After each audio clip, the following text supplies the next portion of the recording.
কারণ মানুষটা আসলে খুব অসহায় অবস্থায় আছে।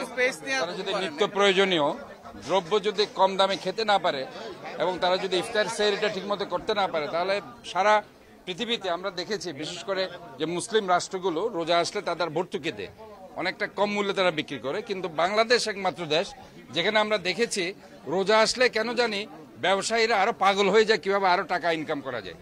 এবং এই জন্য আজকে আমরা দেখছি এখানে ভোজ্য তেল উধাও হয়ে গেছে, ভোজ্য তেল কোনো জায়গায় পাওয়া যাচ্ছে না। তারা এই যে মজুদ করে রেখেছে বিভিন্ন জায়গায়, এবং এখানে মার্কেটে শর্ট হওয়ার কারণে দাম বেড়ে গেছে। এই দাম বেড়ে যাওয়ার কারণে আমরা এখানে দেখতে চাচ্ছি যে কোথায় কোথায় তারা এগুলো রেখেছে, এবং আমরা এই মনিটরিং এর মাধ্যমে শুধু ভোজ্য তেল নয়, নিত্য প্রয়োজনীয় যত দ্রব্য আছে যাতে সহনীয় পর্যায়ে আনা হয় এই ব্যাপারে আমরা ব্যবসায়ীদেরকে বলছি। এবং এখানে কোনো রেট চার্ট নেই, রেট চার্ট আমরা বলছি প্রত্যেকটা জায়গায় যাতে রেট চার্ট দেওয়া হয়। এবং আমাদের এখানে ডিসি মহোদয় ওনার ম্যাজিস্ট্রেট সহ এখানে আছে, যে কোনো সময় যে কোনো জরিমানা এবং তাদেরকে আইনগত ব্যবস্থা নেওয়া হবে যদি এই ধরনের যদি কোনো ধরনের অসঙ্গতি আমরা দেখি। আমরা সবসময় দেখি আসলে অভিযান চলে, তবে আসলে কোনো কার্যত ফল সেটা হবে। আমরা আগামীকাল সমস্ত ব্যবসায়ীদেরকে আমরা ডাকছি, যারা ওই ডিসি সাহেব এবং ওনার ওই যে সার্কিট হাউসে আমরা সমস্ত ওই যে তেলের ব্যবসায়ী যারা আছে আমরা সবাইকে কালকে ডেকে তাদের এই যে কিভাবে কেন তারা দাম বাড়ালো এবং দাম কমানোর জন্য তাদেরকে আমরা কালকে ডাকছি, অন্যথায় হয়তোবা আমাদেরকে আইনগত ব্যবস্থায় যেতে হবে। অসংখ্য ধন্যবাদ। আমরা কথা বলছিলাম সিটি মেয়র ডাক্তার সাদাত হোসেনের সাথে। আমরা এই মুহূর্তে কথা বলবো একটু যিনি জেলা প্রশাসক ফরিদা খানম, তিনিও আছেন এই মুহূর্তে। তিনি আজকে আমরা দেখেছি আসলে ম্যাডাম, আমরা যদি একটু জানতে চাই যে আসলে আমরা বিগত সময় জেলা প্রশাসনের অভিযান দেখেছি, তবে একেবারে স্বয়ং জেলা প্রশাসক নিজে মাঠে নেমে যে তদারকির বিষয়টি সেটি আপনি এসেছেন, কি দেখছেন এখন পর্যন্ত, আর কতটুকু ফল আশা করছেন, মানুষ আসলে কতটুকু ফলাফল পাবে আপনার এই যে পরিদর্শন বাজার তদারকিতে? আসলে এই জেলা প্রশাসক এবং মেয়র মহোদয় সহ মাঠে নামার অর্থ হচ্ছে যে আমরা ব্যবসায়ীদের বোঝাতে চাই যে আমরা ভিজিল্যান্ট আছি। আপনারা দেখেছেন যে এই বাজারে কিন্তু ভোজ্য তেলের ব্যাপক সংকট চলছে, সাথে চিনিও আছে। তো আমরা আগামীকালকে এই ভোজ্য তেলের যারা পাইকারি আড়তদাররা আছেন তাদের সাথে আমরা বসে কোনভাবে এটার একটা উত্তরণের পথ বের করা যায় সেটা আমরা বের করব, না হলে আমরা ব্যবসায়ীদের বিরুদ্ধে আইনগত ব্যবস্থা নেব। আর এর ধারাবাহিকতায় যাতে রোজার ভেতরে দ্রব্য সামগ্রী সাধারণ মানুষের ক্রয় ক্ষমতার ভেতরে থাকে, সেজন্য জেলা প্রশাসনের উদ্যোগে আগামীকাল থেকে 680 টাকা দরে গরুর মাংস এবং 115 টাকা দরে ডজনকে ডিম আর চিনি বিক্রি করা হবে খোলা বাজারে সুলভ মূল্যের মার্কেট হিসাবে। তো আমরা আসলে আপনারা যারা সাংবাদিক ভাইয়েরা আছেন তারা আমাদের সঙ্গে থাকবেন। আপনারা দেখছেন যে মেয়র মহোদয় আছেন। আমরা মূলত মাঠে নামার অর্থ হচ্ছে এই যে টোটাল জেলা প্রশাসন এবং সিটি কর্পোরেশন মিলে কিন্তু আমরা নেমে পড়েছি শুধুমাত্র সাধারণ মানুষের ভোগান্তির থেকে বের করার উদ্দেশ্যে। তো আমি আপনাদের সবার সহযোগিতা কামনা করছি। অসংখ্য ধন্যবাদ। আমরা শুনছিলাম জেলা প্রশাসকের যে বক্তব্য, সিটি মেয়রের বক্তব্য। তাদের দুজনেরই আসলে লক্ষ্য উদ্দেশ্য একটি, আসলে সাধারণ মানুষকে রমজানে যতটুকু আসলে সুলভ মূল্যে যে পণ্য সরবরাহ করা যায় সেই বিষয়টি তারা আসলে তদারকি করছেন। আর যেটি তারা বলছেন আসলে বহির্বিশ্বে অর্থাৎ মুসলিম বিশ্বের অন্যান্য দেশগুলোতে যেখানে আমরা দেখি যে আসলে রমজান উপলক্ষে পণ্যের দাম কমে, সে জায়গায় বাংলাদেশে একমাত্র ব্যতিক্রম, যেখানে আসলে রমজান আসার আগে মুহূর্তেই হুড়হুড় করে আসলে বাড়ে সবগুলো পণ্যের দাম। এই মুহূর্তে একটি প্রতিষ্ঠানে প্রবেশ করেছেন তারা। আমরা একটু এখানে তাদের যে কথোপকথন সেটি আপনাদেরকে একটু দেখানোর চেষ্টা করব, শোনানোর চেষ্টা করব।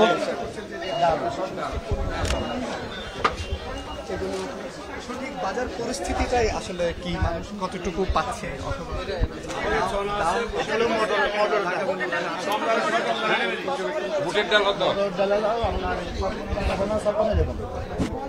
চনার ডাল আপনি 51 টাকা লিখছেন, 51 টাকা তো বেসনের ডাল।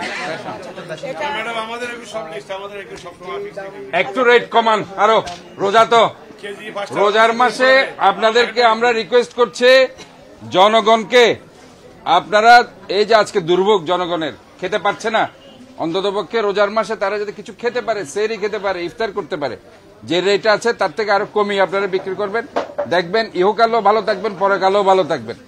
এখানে বাংলাদেশের বাইরে যেসব ইসলামী দেশ আছে এরা কিন্তু ভর্তুকি দিয়ে বিক্রি করে, কিন্তু আমরা একমাত্র বাংলাদেশ রোজা আসলে আমরা দাম বাড়িয়ে দিই।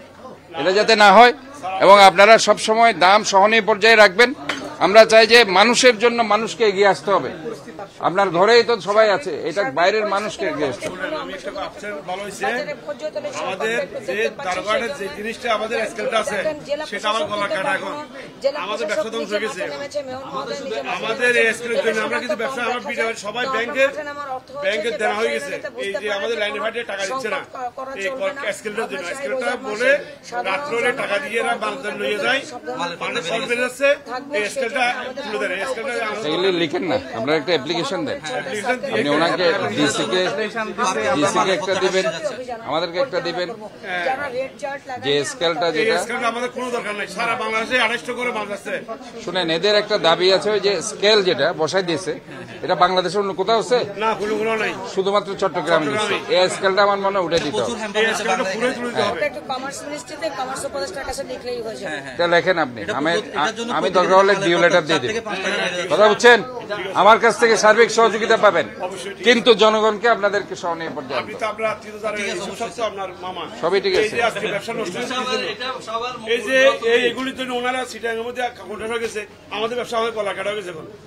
এখন আপনারা যেটা করবেন, ওই যেটা বলছেন, দরকার হলে কমার্স মিনিস্টারের সাথে আমি কথা বলবো, ওই যে বশির সাহেবের সাথে, ওনার যে সচিব আছে সচিবের সাথে কথা বলবো। ডিও লেটার দরকার আমি দিব, উনি দিবে।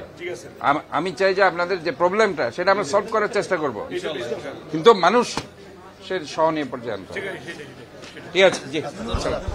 আমরা শুনলাম এখানকার যে কথোপকথন সেটি। মায়ানমারের এটা তো ভালো, মায়ানমারের এটা ভালো না? মায়ানমারের 16 থেকে অস্ট্রেলিয়া 16 ভালো। একটু সাইড দিয়ে। ধন্যবাদ আপনাকে। দেখতে পাচ্ছেন খাতুনগঞ্জের বাজার হচ্ছে দেশের বড় গুরুত্বপূর্ণ বাজার। আর খাতুনগঞ্জে আমরা এসেছি, এখানে জেলা প্রশাসন আর চট্টগ্রাম সিটি কর্পোরেশনের ব্যবসায়ীদের সাথে কথোপকথনে সিটি মেয়র এবং জেলা প্রশাসন, আর সেখানে ব্যবসায়ীরা একটি বিষয় বলেছেন যে আসলে দারোগাহাট যে স্কেল রয়েছে, ওজন স্কেল, সেই স্কেলের কারণে ব্যবসায়ীরা ব্যাপক লোকসানের মুখে পড়ছেন, এমনটি তারা বলছেন। সেই স্কেল বন্ধ করার জন্য দেশের অন্য কোনো মহাসড়কে ওজন স্কেল না থাকলেও ঢাকা চট্টগ্রাম মহাসড়কের দারোগাহাটে এই স্কেল রাখা হয়েছে, যে স্কেল আসলে ব্যবসায়ীদের জন্য গলার কাটা হয়ে দাঁড়িয়েছে। সেই স্কেল বন্ধের জন্য তারা জোর দাবি জানিয়েছেন। এই স্কেল যদি আসলে বন্ধ করা হয়, সেক্ষেত্রে প্রত্যেকটি জিনিসের দাম আসলে কয়েক টাকা কমে যাবে প্রতি কেজিতে, এমনটি ব্যবসায়ীরা কিন্তু আশ্বাস দিয়েছেন। তবে যেমনটি আসলে এটি কিন্তু আসলে ব্যবসায়ীদের বহু বছরের আসলে একটি দাবি ছিল স্কেল বন্ধ করার জন্য। সেটি নানান সময় নানাভাবে আলোচিত হলেও তবে শেষ পর্যন্ত আসলে সেটির সমাধান সেটি কিন্তু হয়নি। দারোগাহাটে যে স্কেল রয়েছে সেটি কিন্তু এখনও চলমান রয়েছে। তবে আসলে ব্যবসায়ীরা যে অজুহাত দেখাচ্ছে স্কেলের বিষয়টি, সেটি আসলে কতটুকু আসলে স্কেল বন্ধ হলে কতটুকু আসলে জিনিসের দাম কমে, সেটি আসলে দেখার বিষয়।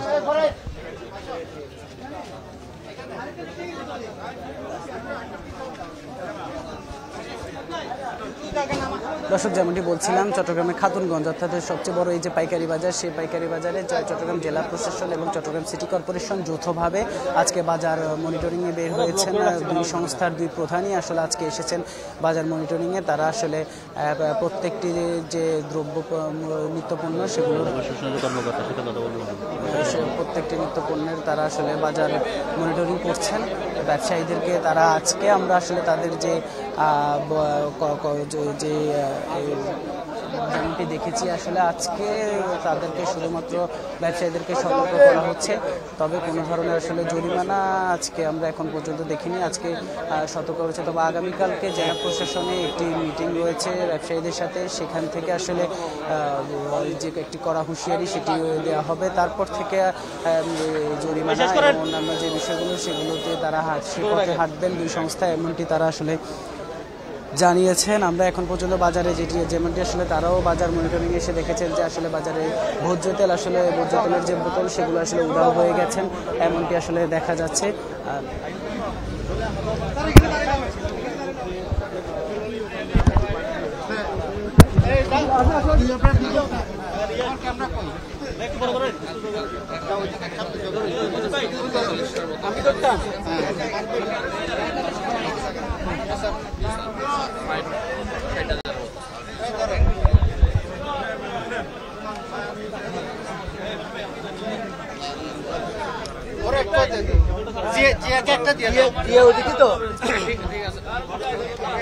আর দাও